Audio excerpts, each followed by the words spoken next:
Good morning mga kagigil. Ayan. Ang lunch po natin mamaya na mag-iihaw po tayo ng bangus. Ayan. Meron na po siyang mga palaman, ano? Kamatis, sibuyas, bawang. Tapos meron pa tayong ditong okra from Gel Farm. Yung nag-export po ng okra sa Japan. Tapos may pipino po tayo dito. Start na po tayo mga kagigil. Ayan mga kagigil. Mainit na po yung ating ihawan, ano? Lagyan na po natin yung ating bangus. Ayan.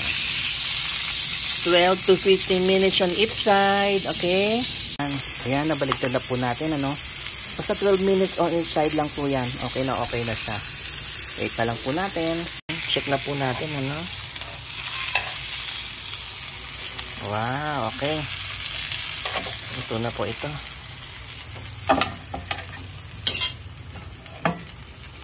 Yan na po. Perfectly cooked. Ayan mga kagigil. Pinakuluan na po natin yung ating okra. Sandali lang po yan, ano? Mga 1 minute lang to 2 minutes para malutong-lutong siya. Sarap. Thank you. Ayan mga kagigil. Ito po yung ating inihaw na bangus plus yung ating tirayang kahapon, ano? Ang ating okra. Ay, masaganang panangalian mga kagigil. Kain na tayo.